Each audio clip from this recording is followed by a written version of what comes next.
What is going on, traders, and welcome back to the channel. If this is your first time here, welcome. I'm glad to have you. On this channel, I go over key levels and catalysts that I'm focusing on, along with a watch list of stock tickers that I may trade. In this video, I'll be going over my watch list for the trading week of October 16th, 2023. Let's get to it.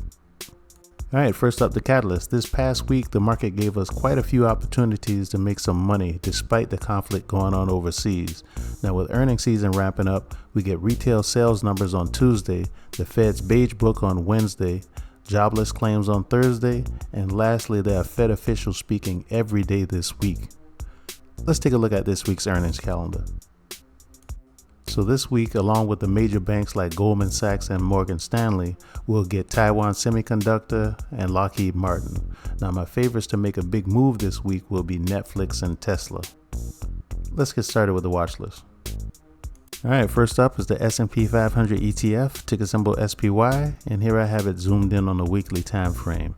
Now, the first 2 weeks of October have given us green weeks, one with a hammer up and one with a hammer down. And as you can see, we're still within an uptrend.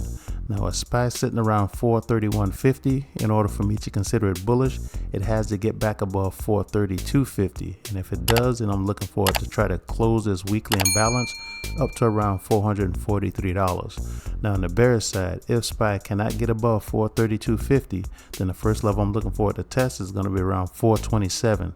If it can't hold that, then I'm looking forward to drop down to around 421, which it has held 2 of the last 3 weeks. All right, so keep these levels on your watch list and let's see what happens. Up next is Bank of America, ticker symbol BAC, and here I have it pulled up on the weekly time frame.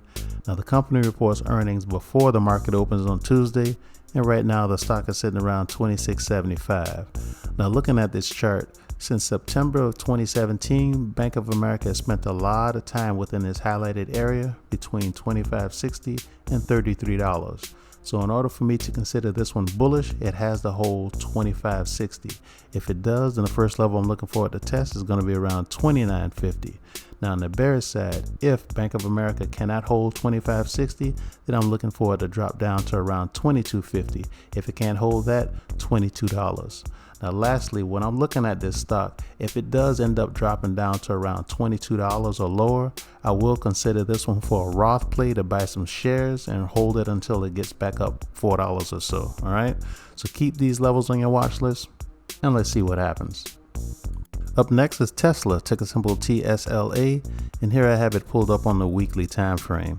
Now, the company reports earnings after the market closes on Wednesday, and right now the stock is sitting around $251. Now, looking at this stock's price action, it's really in the middle of nowhere, so I really don't have a level to play off right off the bat. So instead, I'll be watching for rejections or bounces. So if Tesla ends up running up and gets up to around 280 and rejects, then I'll play it to the downside. If Tesla sells off and gets around 235 and then bounces, then I'll play it to the upside. Now, I will say that if Tesla ends up selling off to around 220 or even 205, I may consider this one as another opportunity to buy some shares and ride it back up to around 250 or higher. All right, so keep these levels on your watch list and let's see what happens. Up next is Netflix, ticker symbol NFLX, and here I have it pulled up on the weekly time frame. Now, the company reports earnings after the market closes on Wednesday, and right now the stock is sitting around $356. Now, we all know that Netflix is going to present the biggest opportunity for a nice move, either up or down, especially down, because when Netflix sells off, it sells off. But first up, the bullish scenario. Right now, like I said, it's sitting around $356. In order for me to consider it bullish, it has to hold $350. If it does, then the first level I'm looking for at the test is going to be around 400. Now, 400 has been a very strong support, and lately has been a resistance for this stock. So it might be kind of hard for this stock to break above $400. Now, on the bearish side, if Netflix cannot hold 350, then the first level I'm looking for at the test is going to be around 334.50. If it can't hold that, it could end up anywhere in this area all the way down to around 273. So keep these levels on your watch list and let's see what happens. All right, and the last one we're going to look at today is Dollar General, ticker symbol DG, and here I have it pulled up on the weekly time frame. Now on Thursday, Dollar General announced that they were bringing back a former CEO to see if he could help reverse this company's current downtrend. Now this announcement came after hours on Thursday, so on Friday, this news helped push Dollar General up over $9. For context, over the last 30 days, Dollar General has averaged around 5.5 million shares traded. Well, on Friday, they traded 12.8 million shares. That's a 235% increase. So what I'll be watching is to see if what happened on Friday was short-term euphoria, or was it a force of shorts to close their position, pushing the stock price up. So the price that I'll be watching is $116. If Dollar General continues this momentum and pushes above 116, then it could force more shorts to close their position, squeezing the stock up to around $134. Now on the bearish side, if Dollar General cannot get above 116, it could end up dropping down to 108 or back down to $100. So keep these levels on your watch list and let's see what happens.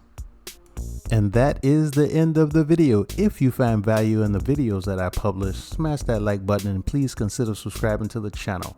Also, if you're looking to get started with investing, check out the pinned comment in this video for a link to Webull, where you can get up to 12 free stocks for signing up and depositing just 1 penny. Now here's wishing you a prosperous week of trading, and until next week, talk to you later.